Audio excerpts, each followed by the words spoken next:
hell can wait till morning? Talk now at latenightsportsradio.com.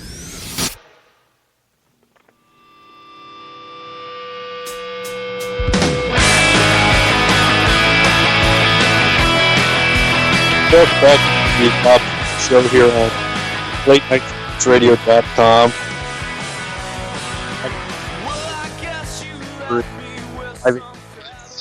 633-7487. I am joined this second hour by Jameson Welsh of the Hype NBA.com. Jameson, how are you doing tonight? Doing well, Bob. Doing well, man. Thanks for having me, man. Greatly appreciate it. It's good to be on. Yeah, no problem. Thanksgiving week coming up. What is a special side? You know, every family kind of has that one dish that, you know, brings Thanksgiving home. What's your special side dish that not anybody else has, or that's special to your Thanksgiving? Well, my family's kind of weird because I don't have like a traditional family. Like I have my mom's side, I have my dad's side, so they do things kind of differently. Like my dad does things pretty much traditionally. Like him and my stepmom, they do things kind of traditional, and it's really good. It's really good food. It's all the stuff that you could want for Thanksgiving. My mom, she's an amazing cook. You know, when it comes to turkey, you know, this year she's making gumbo as well, because she's from Louisiana, so she's making gumbo. We call it dressing. A lot of people call it stuffing, but where I come from, they call it dressing, macaroni and cheese. So just the combination of turkey, dressing, ham, like just that combo, like, you know, like I'll put it this way, Thanksgiving is the one holiday where I make sure I'm home for. You know, that's one holiday I make sure I go home for. So my mom makes a great turkey and dressing combo. My sister makes macaroni and cheese. We're all making gumbo this year, so I really can't wait. My mom's greens are really good. But yeah, also I just can't wait. It's going to be fun. But my mom makes a great peach cobbler, sweet potato pie. It's Thanksgiving, you know, it's the one dish that I don't think, you know, unless, you know, some people just do the stovetop, which that's good. But stuffing, everybody has a different recipe. I don't think I've been to a Thanksgiving, you know, going to family, friends' Thanksgivings, and just talking to other people. Stuffing's the one thing, like with mashed potatoes, you don't want to mess with it too much. The turkey, you don't want to mess with it too much. But the stuffing, dressing, whatever you want to call it, is the one thing you can tinker with that can just, you know, turn that meal from, you know, a level 4 meal into, you know, a level 10 meal, which is surprising because, you know, pretty much just bread, you know, chunks of bread. Well, you know what? Some people do it with cornbread. Like, you know, a lot of people do it with cornbread. You know, but I like that. I prefer the cornbread dressing more than, you know, the breadcrumbs and that stuff. That's me. Everyone's different, but I prefer the cornbread dressing because you can make your cornbread a little sweeter than usual, and you can do a lot of different things. I had one with using croissants as the base, and that was, and I've also had biscuits as the base, and those two were, you know, again different, but it's just, you know, you can, you know, I've had, you know, apple and cranberry stuffing. Doesn't sound great, but it's a little sweet. You know, fruit and stuffing doesn't sound like the best thing, but yeah, it works, and it is the one dish where you can tinker with, and nobody will be disappointed or criticized. Well, see, Bob, you can only do that with certain households, and you can't do that with black people's households. You tinker with too many things, you're going to get cussed out on Thanksgiving, and you really don't want to do that. You've called yourself the Black Bobby Flay before. What makes you the Black Bobby Flay? Well, you know, Bob, I come from a great family of people who cook. You know, people who cook and people who are, you know, really great in the kitchen. And back in college, I had a roommate, and we had two friends that came over all the time. I played video games and studied and did all that stuff. And basically, one day I made spaghetti and meatballs, and I made meatballs so big, and my roommate was like, "You have to Black Bobby Flay." And what are you talking about? He's like, "These are so good." It was like, these are amazing. Like, yeah, Bobby Flay. And ever since then, I never stuck with me. But now they're really good. And now you always cook. You know, when you're by yourself, you're like, oh, you cook. You know, you find ways how to do things. I've always been able to cook, but you know, you experiment more, you do different things. You just cook, and it was pretty cool. Well, on to the NBA.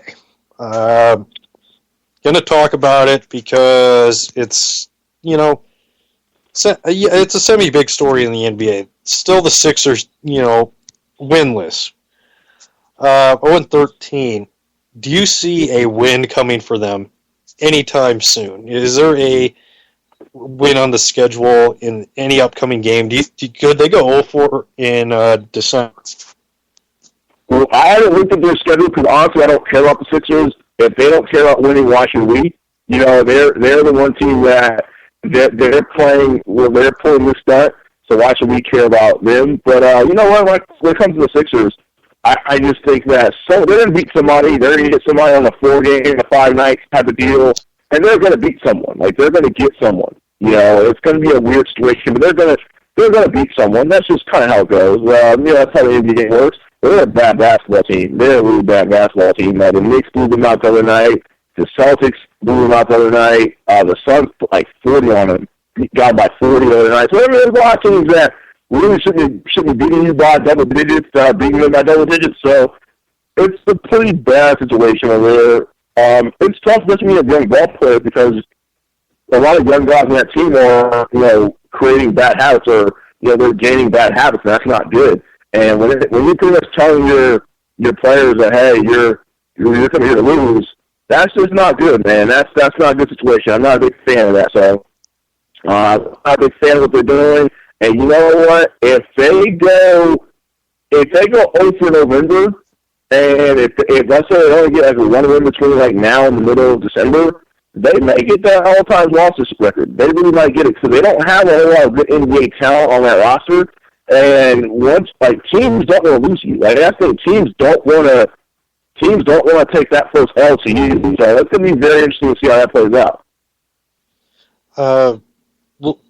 On to kind of another problem situation. Not quite that bad, but the Cleveland Cavaliers, 5-7 so far, lost 4 in a row.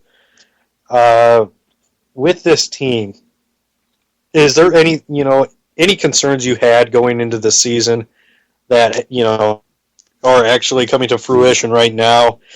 And are there any concerns that have developed for you since watching this team? Well, big thing is this, defense. That's the one thing. Defense and health are my two biggest questions. I knew offensively they're going to be good. They're going to find a way to be good offensively because there's just too much talent there, and David Blatt's an offensive coach.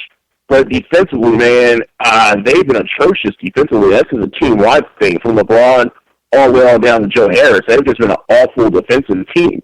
And that's something that you really can't, that's something that you got to want to do. You got to want to change. In Miami, they had a defensive identity. They had a defensive head coach. Dwayne Wade was still a solid defensive player at that time. Chris Brock bought into the team defensive principles. So they were ahead of the game there. This Cleveland situation, they don't have defensive players. And also, the key is this, man. LeBron, I understand why he went back and the decision he made. Don't fault him for one bit. But you got to understand, when you're with 2 young guys that are still trying to get theirs, especially a guy like Kyrie, who's one more season of starting an All-Star game, so he can get his contract up to, I think it's 5 years, $120 million range.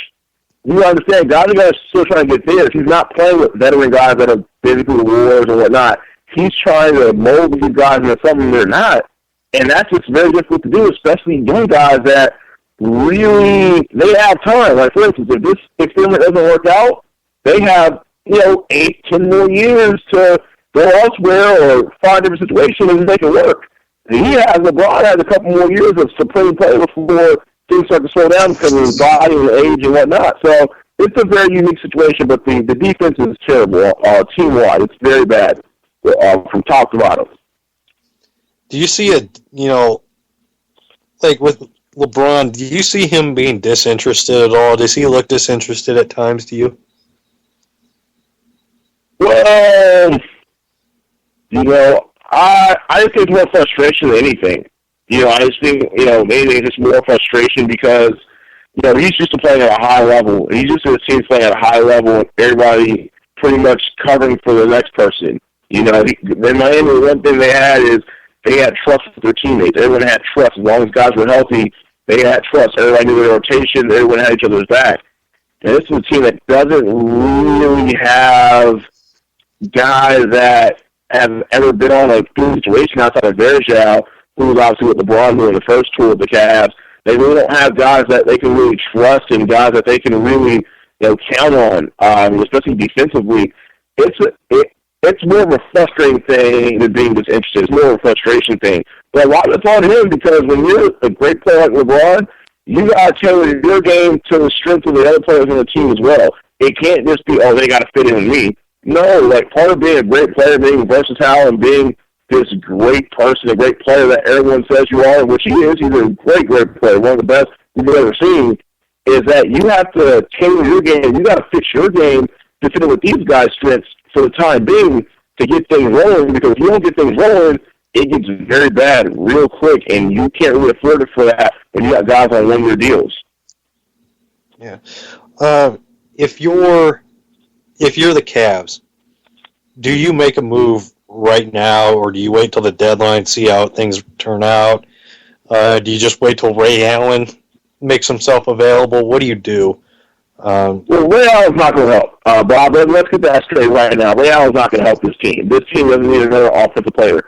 This team needs a defender, and actually a youthful defender. Sean Marion and Mike Miller aren't those guys. They need a guy on the wing that's in his 20s that can play defense.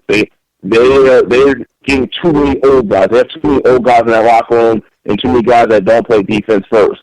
They need a wing guy that can play. If they don't get a wing guy that can play defense, they will not get past the second round in the playoffs. They may not get past the first round depending on the matchups.